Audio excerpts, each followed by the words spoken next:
May 23, 1944.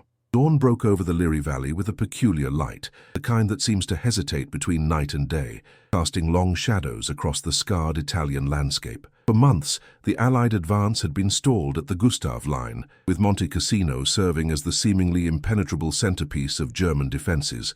But now, following Operation Diadem and the hard-won breakthrough, the path to Rome lay open. As the first golden rays touched the morning mist rising from the valley floor, they illuminated the silhouettes of unusual tanks moving forward with the vanguard of the British 8th Army. Their modified profiles were unmistakable to the trained eye. The Sherman Crab flail tanks of the 79th Armored Division, Hobart's Funnies, machines that had been kept largely secret until this moment of desperate need. The men who crewed these specialized vehicles knew they were part of a gamble, a technological response to the deadly problem of German minefields that had cost so many lives already in the grinding Italian campaign. Captain James Harrington of the Royal Engineers stood atop a small rise watching as the strange procession of modified Sherman tanks advanced slowly across the valley floor.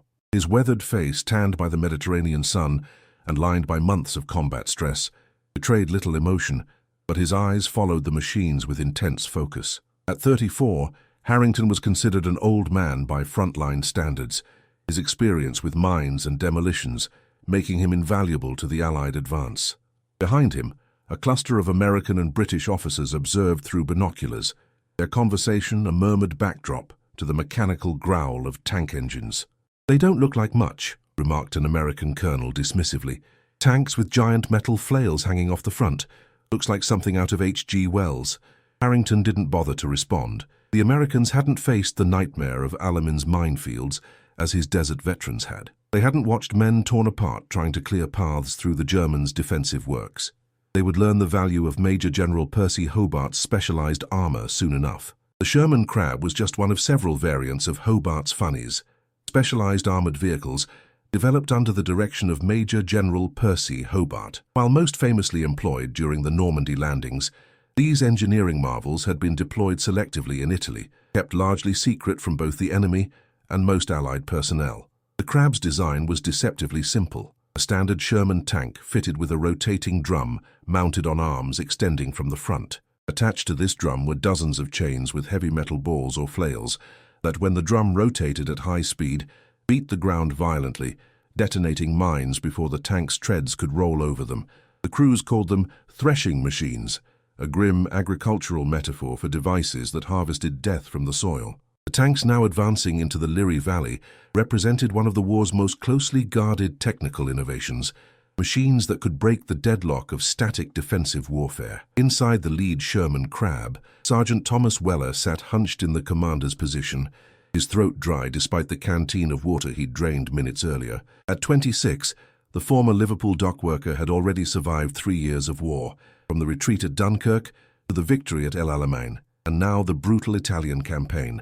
The inside of the tank was a familiar hell, hot, cramped, reeking of sweat, oil, and cordite. The noise was deafening even through his communication headset, the roar of the engine competing with the metallic screech of the flail mechanism and the constant clatter of the chains striking earth. Through his periscope, Weller could see the valley ahead, beautiful in the morning light despite the scars of war. Rolling hills covered with olive groves and vineyards stretched toward distant mountains, a landscape that reminded him of paintings he'd seen in London's National Gallery during leaves, scenes of Arcadian peace, now transformed into a killing ground. "Driver, maintain course. 20 yards to the marker," Weller instructed, his Merseyside accent flattened by static. Below him, Corporal David Jenkins acknowledged with a terse "Roger" as he guided the 30-ton behemoth forward at walking pace. The Crab's flail drum spun at full speed, chains striking the earth with violence that transmitted through the tank's hull despite its weight, setting up a vibration that rattled teeth and blurred vision. On either side of their vehicle, 5 more Crabs advanced in loose formation, creating a cleared lane 3 tanks wide through the suspected minefield. Behind them, infantry hugged the ground, waiting for the signal that would tell them a path had been cleared. Among them was Private Michael Romano of the American 85th Infantry Division, a 20-year-old from Boston whose grandfather had emigrated from Sicily. Romano watched the strange tanks with a mixture of fascination and skepticism. "What the hell kind of crazy contraption is that?" he muttered to no one in particular, squinting through the dust kicked up by the flails. The answer came seconds later with a flash and concussive thump as a mine detonated under the flail of the lead crab. Then another, then three more in rapid succession, each explosion sending dirt and fragments skyward in angry black plumes. The tank continued forward, seemingly unperturbed by the explosions happening just feet from its hull.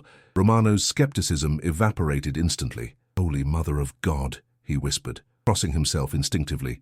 The sergeant, lying next to him in the drainage ditch that served as their temporary cover, grinned without humor. "That's why we're letting the Brits go first today, kid.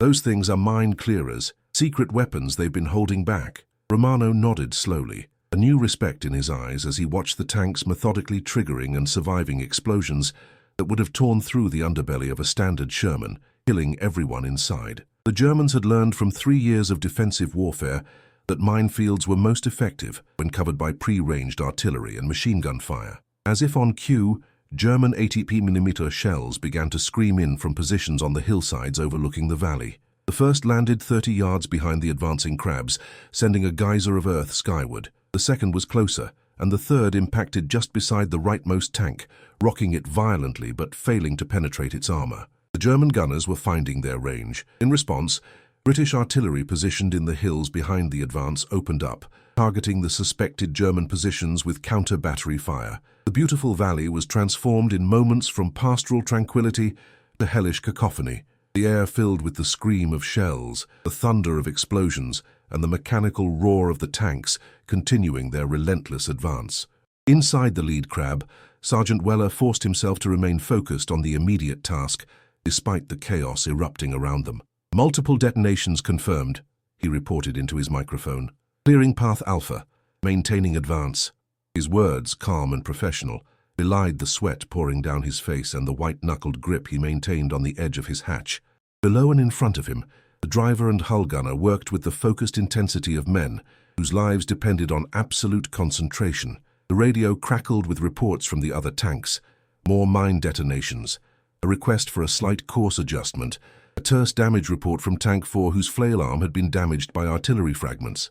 Through it all, the formation maintained its advance, the rotating drums continuing their life-saving work, despite the German attempts to disrupt them. Captain Harrington observed the progress from his vantage point, providing occasional corrections over the radio when the formation threatened to drift from the planned clearing route. The area had been surveyed as thoroughly as possible by aerial reconnaissance, with suspected minefields marked on his maps.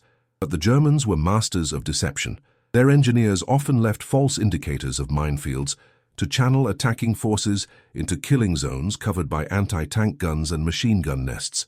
The crabs were valuable but not invulnerable. Their flail mechanisms could be damaged, their tracks could still be blown off by larger mines, and they remained as susceptible as any tank to a direct hit from an 80mm shell. Already, one of the tanks had stopped, a track damaged not by mines but by artillery fire, its crew working frantically to repair it under the inadequate cover of smoke shells laid by supporting mortars. The German defenders, watching from concealed positions on the hillsides, observed the mine-clearing tanks with growing alarm. Oberstleutnant Karl Werner, commanding the remnants of a Panzer Grenadier battalion that had been fighting a slow withdrawal since Cassino, lowered his binoculars with a grim expression. "What are those devices?" he demanded of his intelligence officer. The younger man shook his head. "Some kind of mine-clearing equipment, Herr Oberstleutnant. We have reports of similar vehicles being used in limited numbers near Cassino last month." Werner cursed under his breath. The minefield that his engineers had spent 3 nights laying under the cover of darkness, over 2,000 S-mines and Teller anti-tank mines, carefully positioned to channel the Allied advance into prepared killing zones, was being systematically neutralized before his eyes. "Redirect the artillery," he ordered. "Priority targets are those special tanks. And have the anti-tank guns ready. When those things have finished clearing paths, the Allied armor will follow. That's when we'll hit them." The German 80mm guns adjusted their fire, now targeting the crabs with greater precision. A shell impacted directly in front of one tank, the explosion lifting its front end momentarily into the air before it crashed back down, flail mechanism still spinning. Another found its mark on the rightmost vehicle, penetrating the thinner top armor and transforming the interior into an inferno in milliseconds. Black smoke poured from the hatches as 2 crewmen managed to escape, their uniforms aflame, rolling in the dirt as medics sprinted forward under fire to reach them. The remaining tanks closed ranks and continued forward, the dead machine a burning marker of their progress. The minefields were nearly half cleared now, with dozens of explosions having scarred the earth where the flails had passed. Behind the crabs, combat engineers moved forward, marking the cleared paths with white tape for the infantry and conventional armor that would soon follow. Private Romano and his company rose from their ditches and shell holes at the signal, advancing cautiously behind the remaining crabs. The paths cleared through the minefields were only about 30 feet wide, forcing the infantry to bunch up more than was comfortable under artillery fire. "Keep it tight. Stay in the cleared path," sergeants shouted as men instinctively tried to spread out to minimize casualties from incoming shells. Romano felt sweat trickling down his back despite the relatively cool May morning, his mouth dry with dust and fear. The ground beneath his boots had been chewed up by the flails, the earth punctuated by small craters where mines had detonated. In some places, fragments of metal, parts of mines torn apart by the flails before they could detonate properly, protruded from the soil like strange mechanical plants. He kept his eyes fixed on the back of the crab ahead, using it as both guide and psychological talisman, the massive steel beast representing protection in this landscape of hidden death. The mine-clearing operation continued for nearly 2 hours, methodically creating 3 parallel paths through the German defenses. By mid-morning, the crabs had cleared corridors nearly a kilometer deep, allowing the first conventional Sherman tanks of the British 7th Armoured Division to advance through the previously impassable barrier. The British tankers, veterans of the Desert War who had earned their Desert Rats nickname fighting Rommel across North Africa, moved with practiced precision through the narrow, safe lanes. Captain James Williams, commanding a troop of 4 Shermans, felt a profound gratitude toward the crab crews as he led his tanks forward. He'd lost his first tank in North Africa to a Teller mine, barely escaping before the ammunition cooked off. 2 of his crewmen hadn't made it out. Now advancing through what aerial reconnaissance had identified as one of the densest minefields yet encountered in Italy, his tank treads rolled over ground made safe by Hobart's specialized machines. As the Allied armor began to push through the cleared paths, the German defensive fire intensified. Concealed anti-tank guns, mostly the lethal 88mm dual-purpose weapons that had been the bane of Allied armor since North Africa, opened fire from positions on the surrounding hillsides. Their high-velocity rounds streaked across the valley, several finding their marks among the advancing Shermans. One tank erupted in flames after a direct hit to its ammunition storage, the turret blown completely off by the internal explosion. Others returned fire on the move, their 75mm guns seeking the muzzle flashes that betrayed the German positions. The valley, peaceful at dawn, had become a cauldron of fire and metal by mid-morning, the ancient olive trees shredded by shrapnel, centuries-old stone farmhouses reduced to rubble by the titanic exchange of firepower. Sergeant Weller's crab had completed its primary mission, clearing its assigned sector of the minefield, and now idled at the far edge of the danger zone. The flail mechanism, parts of it damaged by the continuous operation and by fragments from near misses, had been disengaged. Through his periscope, Weller watched as conventional forces moved through the path his tank had created. The sense of accomplishment was tempered by exhaustion and by knowledge of the cost. 1 crab destroyed, 2 more damaged beyond immediate repair, and several crewmen dead or wounded. Still, they had accomplished what would have been impossible just years earlier. Before the development of the crabs, this minefield would have required combat engineers to clear it by hand, men with probes and explosives detectors crawling forward on their bellies, locating and disarming each mine individually under fire. The casualty rate for such operations often exceeded 50%. Today, the same area had been cleared with the loss of fewer than 10 men. By early afternoon, the Allied breakthrough was undeniable. With 3 clear paths through the minefield, armor and infantry had pushed nearly 2 kilometers beyond the former German defensive line. Oberstleutnant Werner, observing from his command post, now threatened with encirclement, gave the order to withdraw to the next prepared position. As his remaining forces began their disciplined retreat, he made notes in a small, leather-bound journal, details of the mine-clearing tanks that would be included in his next report to divisional headquarters. The Germans were nothing if not thorough students of battlefield innovation, and Werner knew that information about these specialized vehicles would be valued by high command. Perhaps German engineers could develop their own versions, or more likely create specific countermeasures to neutralize this new threat. That was how this mechanical war evolved: measure and countermeasure, innovation and response, an endless cycle of deadly technological advancement. Captain Harrington made his way forward, as the security situation stabilized, picking his way through the torn earth of the former minefield to reach the position where Sergeant Weller's crab now rested.